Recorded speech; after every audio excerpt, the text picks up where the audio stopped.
pag-aaral sa ika-6 na baitang. Halina kayo at ating pag-aralan ang ating paksa. Ang paksa natin ngayon ay tungkol sa pakikipagkasundo at pagsandal sa Amerika. Pero bago natin simulan, ito ang mga salitang dapat nating tandaan. Una, konsul. Ibig sabihin, isang tao na kinatawan ng bansa sa ibang bansa. Pangalawa, mutual. Pareho o pantay na pagkakaunawaan. Pangatlo, treaty. Formal na kasunduan ng dalawang bansa. Pang-apat, taripa. Ibig sabihin, buwis na babayaran sa partikular na uri ng import o export. Pang-lima, import. Ibig sabihin, pag-angkat ng mga produkto buhat sa ibang bansa. At ang pang-anim, export. Ibig sabihin, pagduwas ng mga produkto sa ibang bansa. Alam mo ba na maraming ugnayang Pilipinas-Amerika bago magdigmaan at pagkatapos ng digmaan? Ito ang ating dapat pag-aralan ngayon. Laurel-Langley Agreement.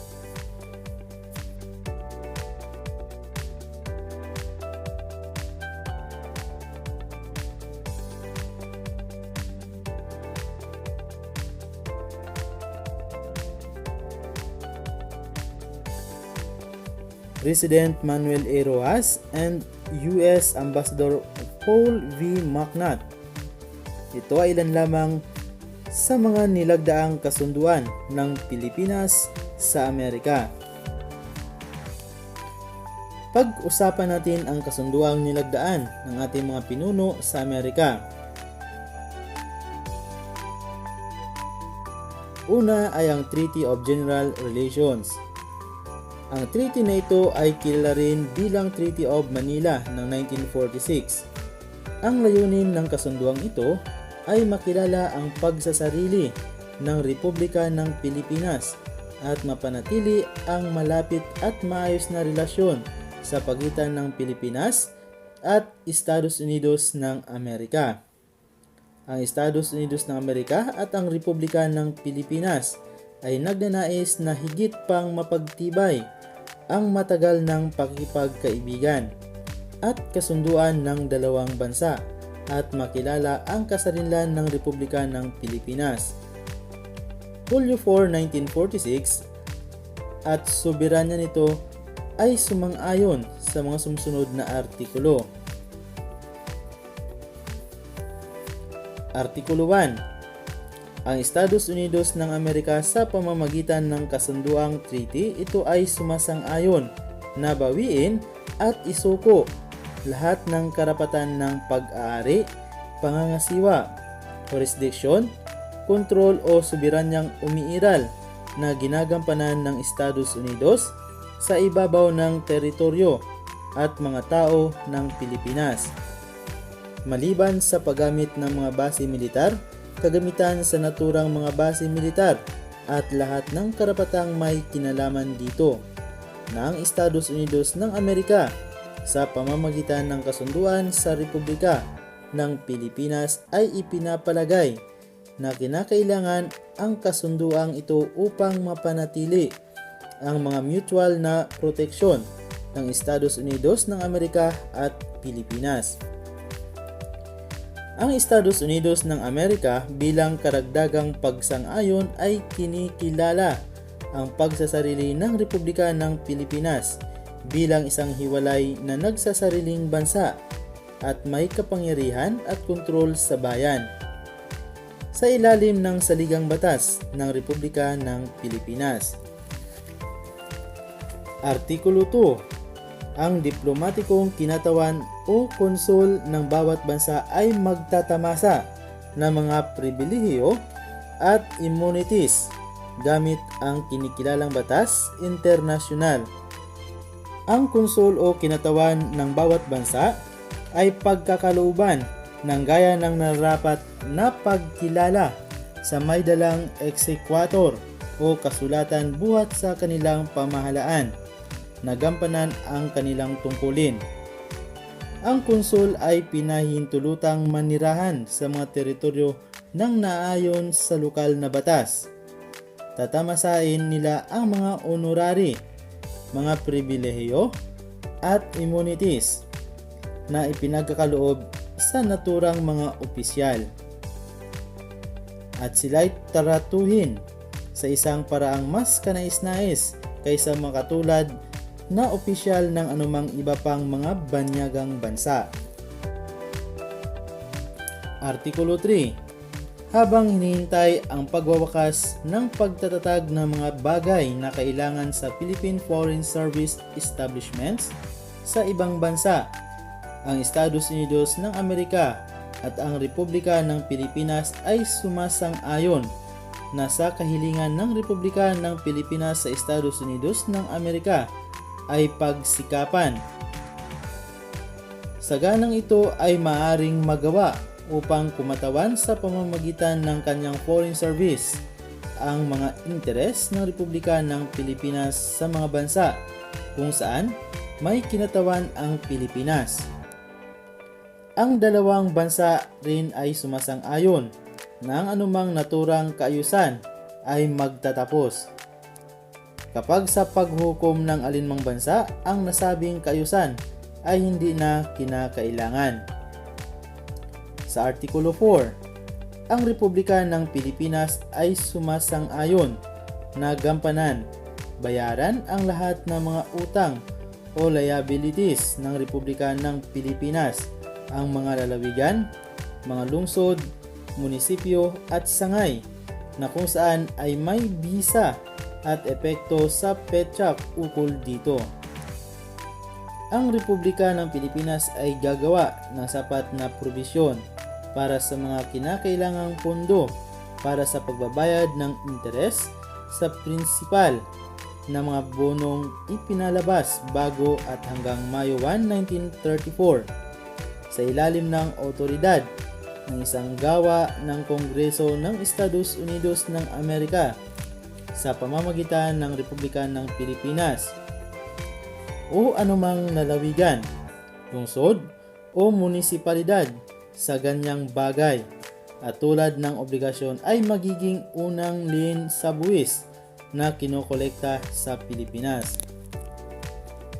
Sa Artikulo 5, ang Estados Unidos ng Amerika at ang Republika ng Pilipinas ay sumasang-ayon na ang lahat ng mga kaso sa batas tungkol sa pamahalaan at mamamayan ng Pilipinas na kung saan alinsunod sa Section 7 ng Independence Act of 1934 ay nakabinbin sa Korte Suprema ng Estados Unidos ng Amerika sa petsa ng pagkakaloob ng kasarinlan ng Republika ng Pilipinas ay patuloy na sumailalim sa pagsusuri ng Korte Suprema ng Estados Unidos ng Amerika para sa mga tulad na tagal ng panahon pagkatapos ng pagsasarili ay kinakailangan upang magbunga ang disposisyon ng mga kaso. Ang mga nagkasundo ay sumang-ayon din na ang pagsunod sa pamamahala sa mga ganoong mga kaso sa Korte Suprema ng Estados Unidos ng Amerika ay magtatapos upang magkaroon ng karapatan ng pagsusuri ng mga kaso na nagmula sa Pilipinas. Artikulo 6. Sa mga bagay na hindi sakop ng umiiral na batas, ang lahat ng mga paghahabol ng pamahalaan ng Estados Unidos ng Amerika o mamamayan nito laban sa gobyerno ng Republika ng Pilipinas at lahat ng mga paghahabol ng pamahalaan ng Republika ng Pilipinas at ang kanyang mamamayan laban sa pamahalaan ng Estados Unidos ng Amerika ay dapat na agad na isaayos at solusyonan. Ang mga karapatan sa ari-arian ng Estados Unidos ng Amerika at ang Republika ng Pilipinas ay dapat agad na isaayos at solusyonan sa pamamagitan ng mutual na kasunduan. At lahat ng umiiral na mga karapatan at ari-arian ng mga mamamayan at mga korporasyon ng Estados Unidos ng Amerika sa Republika ng Pilipinas at ng mga mamamayan at korporasyon ng Republika ng Pilipinas sa Estados Unidos ng Amerika ay kinikilala, iginagalang at pinangangalagaan sa parehong lawak bilang karapatan sa ari ng mga mamamayan at mga korporasyon ng Republika ng Pilipinas at ng Estados Unidos ng Amerika. Ayon sa pagkakabanggit, parehong mga pamahalaan ay dapat magtalaga ng kinatawan na maaaring sumang-ayon o magpasubali sa panukala sa pinakamahusay at kasiyasiyang pangungusap na maaaring wala sa umiiral na batas. Artikulo 7. Ang Republika ng Pilipinas ay sumasang-ayon at tanggapin lahat ng patuloy na obligasyon ipinapalagay sa pamamagitan ng pamalang Estados Unidos ng Amerika sa ilalim ng Treaty of Peace sa pagitan ng Estados Unidos ng Amerika at Espanya na naganap sa Paris noong ika-10 araw ng Disyembre taong 1898 na kung saan ang Pilipinas ay ipinagkaloob o isinuko ng Estados Unidos ng Amerika sa ilalim ng treaty sa pagitan ng Estados Unidos ng Amerika at Espanya na naganap sa Washington sa ika-7 araw ng Nobyembre taong 1900. Artikulo 8. Ang kasunduang ito ay dapat ipasok sa pagpapalitan ng mga instrumento ng pagpapatibay. Ang kasunduang ito ay dapat na isumite para sa pagpapatibay alinsunod sa mga pamamaraan ng saligang batas ng Estados Unidos ng Amerika at ng Republika ng Pilipinas. Ang mga instrumento ng pagpapatibay ay dapat ideposito sa Manila. Pinirmahan sa Manila sa ika-4 na araw ng Hulyo taong 1946. Para sa pamahalaan ng Estados Unidos ng Amerika, Paul Vic McNutt. Para sa pamahalaan ng Republika ng Pilipinas, Manuel A. Rojas. Sunod ay ang parity rights. Ano ba ibig sabihin ng parity rights? Taong 1947 din nang magkaroon ng plebisito upang amyendahan ang konstitusyon na kung saan ay pinagtibay ang resolusyon na nagsasaad ng pagbibigay ng karapatan sa mga Amerikano na linangin at gamitin ang mga likas na yaman sa bansa na mas kilala na parity rights. Napaniwala ang karamihang mambabatas na Pilipino na makinabang ding higit ang bansa kapag ipinatupad ito, sapagkat makatutulong ng malaki ang Amerika upang maiangat ang ekonomiya ng bansa. Ngunit bandang huli ay masyadong umasa ang bansa sa Amerika, lalong-lalo na sa pagkipagkalakalan. Malayang pumasok sa bansa ang produktong Amerikano kapalit ng mga likas na yaman ng bansa paluwas sa Amerika. Samantala, unti-unti namang naisa pribado ang maraming ari-arian sa bansa dahil sa malayang patakaran ng paggalugad at pagmamayari ng mga Amerikano dito. Dagdag dito dahil may espesyal na ugnayang pang-ekonomiya ang Amerika at Pilipinas ay hindi rin binigyan ng karapatang buwis ang mga produktong pumasok. Ang sistemang ito ay nagresulta sa mabilis at maraming pagpasok ng produktong Amerikano.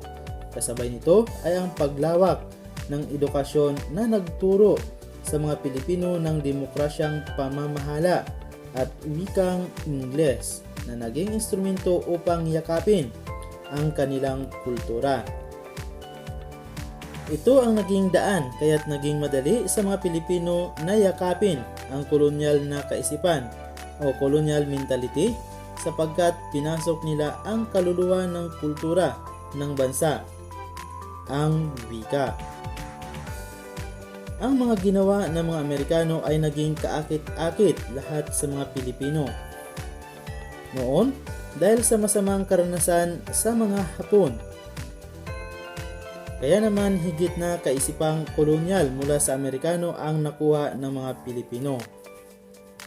Hindi rin maikakaila na dahil pagkatapos pa lamang ng digmaan ay dumagsa ang tulong ng mga Amerikano sa bansa sa pamamagitan ng pagpapadala ng mga kagamitan at pagkain mula sa Estados Unidos. Nagsilbi silang tagapagligtas sa pananaw ng mga karamihang Pilipino, kaya naman hindi mahirap sa mga Pilipino na kalimutan ang naging kalupitan ng mga Amerikano nang simulan nilang sakupin ang Pilipinas. Susunod ay ang Bell Trade Act. Naging kalunos-lunos ang sitwasyon ng bansa sa kahit saang dako. Ito ang nagbunsod sa pamahalaang Amerikano na magbigay ng tulong pinansyal sa bansa na nagkakalagang $100 milyong para sa rehabilitasyon at reconstruction upang makabangon muli. Sa kabila ng pagtulong ay pinagtibay naman ang Bell Trade Act na nagbigay sa mga Amerikano na malayang makipagkalakalan sa bansa at pantay na karapatan na linangin ang malikas na yaman dito. Nilagdaan din ang Rehabilitation Act na maituturing din lamang na pagpapatuloy na gawin ang binigay na karapatan ng magpagtibay ang Bell Trade Act. Nang maluklok ang dating Pangulong Manuel A. Rojas, ay binigyan niya ng pagkakataon ang mga Pilipino na makapagsimula muli sa pamamagitan ng pagpapatawad o pagbibigay ng amnestiya sa mga gerilya at pagpapautang sa mga magsasaka mula sa pundong ipinagkaloob ng Amerika. Unti-unti niya ring pinaayos ang mga nasirang kalsada, tulay, daungan at iba pang mga mahalagang gusali. Ang naging karanasan ng mga Pilipino sa ilalim ng mananakop na Hapon ay lubha nilang ikinatakot. Upang maiwasan ang masamang maaaring mangyari, ay sumang-ayon sila sa kasunduang militar na nilagdaan noong 1947. Nakapaloob sa kasunduan na pinahihintulutan ang mga Amerikano na upahan o magtayo ng base militar sa bansa sa loob ng 79 na taon. At ang huli ay ang Laurel-Langley Agreement. Ang kasunduang Laurel-Langley ang kasunduan pang-ekonomiya sa pagitan ng Pilipinas at Estados Unidos na pumalit sa Bell Trade Act na natapos noong 1954. Ang kasunduang Laurel-Langley ay natapos noong 1974. Kabilang sa mga tadhana nito ang pag-aalis ng pagbabawal sa Pilipinas na magpataw ng mga taripa sa mga iniluluwas na kalakal, pagbuwag sa kapangyarihan ng Estados Unidos na kontrolin ang rate ng palitan ng piso sa dolyar, pagpapalawig ng kuta sa asukal, isang parity clause na nagbibigay sa mga Pilipino ng pantay na karapatan na mamuhunan sa Estados Unidos, gaya ng karapatan ng mga mamamayan ng Estados Unidos na namuhunan sa Pilipinas. Nakasaad din dito ang pantay na karapatan ng mga Amerikano sa mga Pilipino sa paglinang ng yaman ng bansang Pilipinas o pagkilos at paggamit ng natural resources, hindi lamang sa natural na mapagkukunan ng Pilipinas, kundi sa lahat ng sektor ng ekonomiya. Huwag po nating kalimutan. Maraming salamat sa pakikinig. Hanggang sa muli, ito po ang iyong guro si Ginoong Hernan na nagsasabi, mag-aral ng mabuti.